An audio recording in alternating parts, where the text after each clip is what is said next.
I'm Kevin Espiritu, the founder of Epic Gardening, and as we speak, the team is hard at work, out in Maine of all places, taking some of the lessons we learned here at my homestead and applying them to an epic transformation. They're gonna get some fences in the ground, they're going to fill the garden out, and honestly, there's always a plan, and sometimes that plan has to change, because let's just say, the soil in Maine contains a little secret that the soil in my backyard doesn't. This is From Scratch. What you got there? I'm just admiring my new toy here. I've got a big battery-powered auger because we are laying the foundations of a lot of the build today. I'm going to be putting in fence posts, so I think I'm going to be digging a lot of holes. We also have an arbor to prep and build that is going to serve as the entryway to the garden, the deck, which is a huge focal point of the space and will be the foundation for the outdoor kitchen. But before all of that, we're going to start digging in the footings for the main garden pergola. The only problem is we still haven't picked out the final design. I'm hoping Mark at the Pro Desk has a recommendation on design plans or potentially even a kit. So we're here with Z, who's the contractor, carpenter on the job site, who's making this actually happen because I don't know all of the stuff. So can you explain what this is and what this is going to do? Yeah, well, here in Maine, we have to deal with frost, which is maybe something you're not as familiar with. No, not at all. Frost likes to make the ground move, and when you're building a structure, you want the structure to not move. That makes sense. So this is it's a concrete form that will go down in the soil. So once this is set with concrete, that's going to be the central post where like it anchors onto the pergola we're building here, basically. Yeah. Okay. We're going to be augering out a 4-foot deep hole. And so hopefully we just don't hit too many boulders. So I guess we'll get the auger out and we'll see what we find. Yeah. Oh, it's already dancing.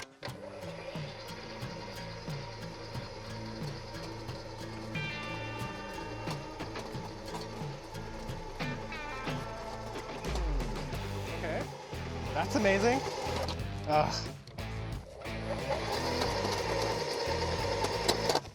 There it is. When you've got a lot of rocks and you're actually trying to auger something like this, you're gonna want a big iron bar or breaker bar like this. And the post hole shovel is actually working to help scoop up some of that loose debris as I'm breaking it up with this. Ooh, sparks.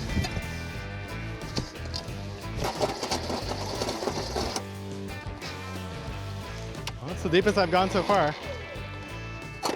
With the amount of rocks in the soil here, we aren't able to make the holes big enough for the concrete forms to fit anytime soon.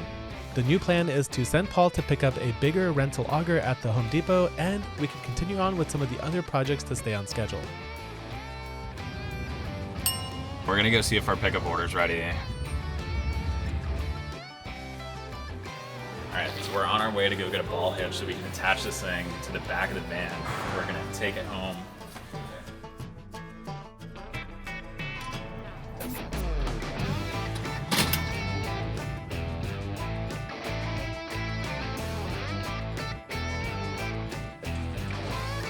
While Paul was off at Home Depot picking up the rental, that storm finally rolled through, and it looks like we'll be using this new rental auger in the mud.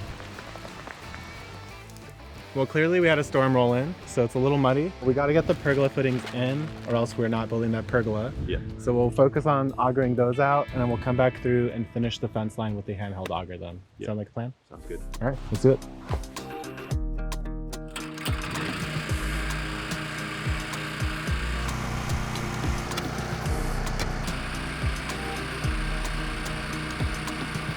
So the auger is doing its thing. We're at about 3 feet of depth. We're searching for that last foot, and we're ready to rock and roll.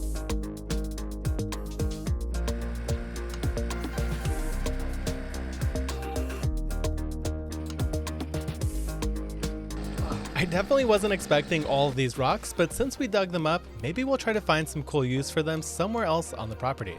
2 days. That's 4 feet, right? 3 days. Oh, that was a good. I didn't hear a rock.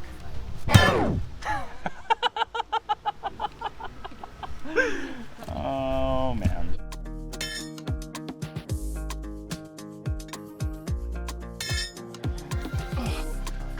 All right, guys, it's been 6 hours of augering, hammer drilling, using every single thing we have. Let's see if this fits. I think that's it. Yeah. That looks pretty good to me. It's lined up. It's It's just about there. Yeah, we're gonna mulch around the sides too, and I think having a little bit extra is good. So maybe a little bit of micro testing. Hopefully we don't hit any more rocks. Now that we have the forms for the pergola footings in the ground, what we're going to do is mix up some concrete with a little bit of water, pour it into the form, and it should set overnight.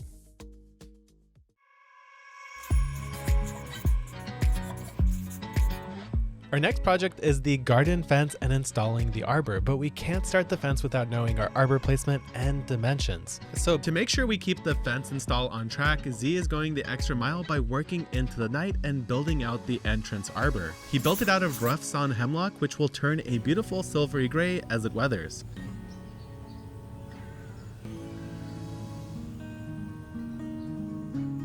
The kitchen build, which Z is heading up, is going to feature a wraparound counter with a sink, bar seating, a grill, and a sloped pergola overhead to create some protection from the elements. The outdoor kitchen area is going next to the barn, which started out with a mixed surface area of cement, gravel, and mulch, so the very first step in getting this area ready for the outdoor kitchen is building a level and structurally sound foundation, which is where the idea of the deck came in.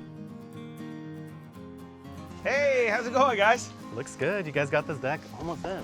Yeah, we're a little over halfway. I love this little detail that you put. Tell me how you're gonna split the deck entertaining versus the kitchen. So we have, as you said, your kitchen's gonna go over here, and we have the entertainment area. So at this point, we put a split right down the center with one deck board straight up through to just split the two spaces, and then after, you have your border around with a full picture frame is what we call it. It'll just tie the whole thing together with, you know, no showing ends or anything else like Yeah. that. Yeah, I was wondering, most of it's wood, but there is the black stuff on top of the wood. What is that doing here? So the black stuff that you see on top of the wood right here is a weather barrier tape. So it secures a barrier between the 2x8 and the composite deck board. So that way, when rain, snow, any weather like that comes in, it'll actually protect the top. It stops the water from like puddling. Correct. I love that tip from a deck pro. The deck is looking great and seems to be our smoothest project so far, so now we could finally get started on the garden fence and arbor.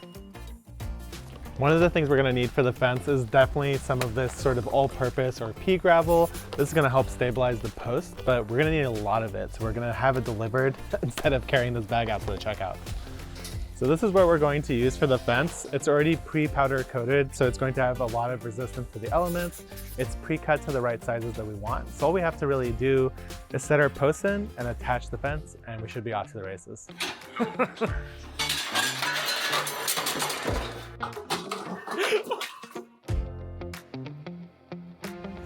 In order to get this fence in the ground, we're gonna go for 2-foot depth on each one of these fence posts, and they're gonna be about 8 feet apart. And we are going to hopefully hit the exact middle point where the arbor will eventually go. So in the middle here, the idea is the arbor. I'm wondering if we need to get that going first.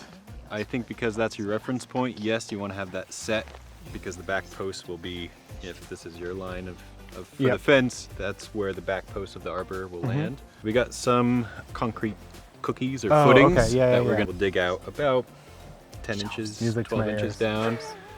Just enough to kind of place these footings. It gives them a bit more weight and stability. Sure. Well, then maybe I'll start digging that out, and then we could see how the arbor comes together. Yeah, that would be good. Awesome. All right, I guess I'm back to digging.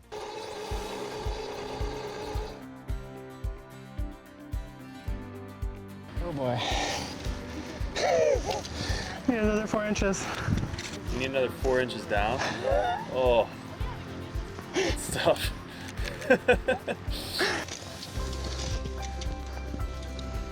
Okay, at least that's right.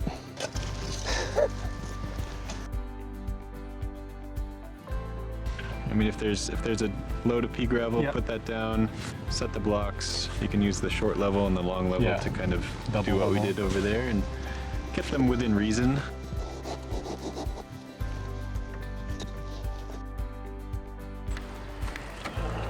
Oh, Shari's here to help. Hi, Shari. Hey, what? Is that your back or the wood? I think it was both. We gotta go a hill.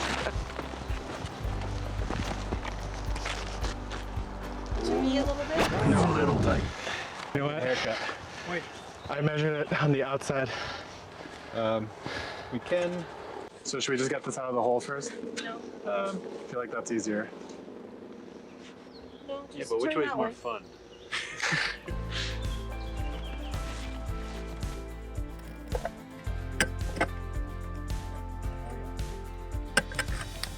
Rock. I don't know if I want to do any more groundwork ever again. We just switched places. Perfect first try. Actually felt pretty good. Can't believe it worked on the first attempt. We may have run into a few rocks and one small measuring related issue, but I am feeling good about having the arbor in place, and I am hopeful that we could finish up this fence tomorrow. Now that we have the post holes dug out to depth, we're backfilling them with a little bit of pea gravel. This helps water move away from the wood instead of sitting right on the post, which can lead to early rot. And once we're happy with its position, we continue to add more soil and pea gravel while tamping it down to remove air pockets and make sure that post stays nice and solid.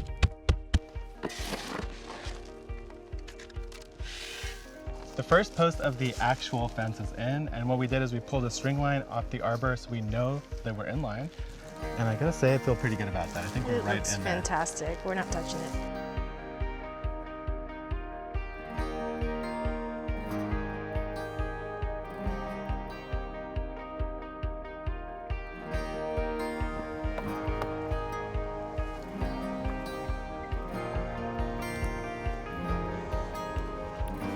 Level for a fence. Trust the level, don't trust your eyes. Exactly. Okay.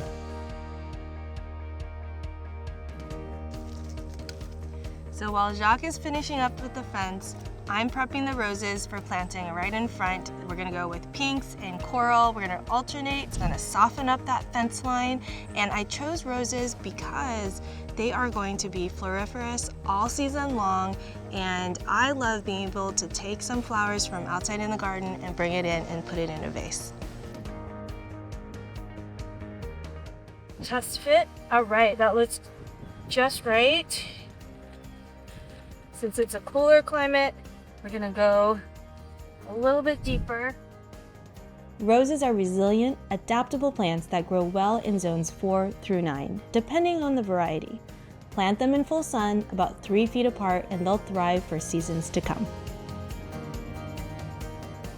The fence we ultimately built was inspired by the same one that Chia-Ming has back at our home garden, and I have to say we ended up with a really truly epic looking fence. The fence itself is made up of 8-foot wild hog fence panels, which are powder coated black to increase their lifespan while looking way better than plain galvanized metal. And since we were working on a slope, we opted to not cut our actual post until the whole fence was in, allowing us to have a nice equal level height all the way across. Once we had all the panels in, Z came in and cut the post to the right height using a circular saw and a speed square, which gave us the perfect landing spot for the finishing touch, a nice top rail which really elevates the whole look of the fence. Here are a few tips, tricks, and takeaways we picked up. Stay flexible and shift the plan as needed. Scale your tools to the job on hand. Being able to rent the hydraulic auger was absolutely critical. Measure twice, cut once. It's a simple rule of thumb that we're going to stick to going forward. The tool of the day is the hydraulic auger rental. Using a big auger like this was actually a lot easier than I would have thought. You just take it slow, make sure the auger is plumb, and allow the tool to do all the work.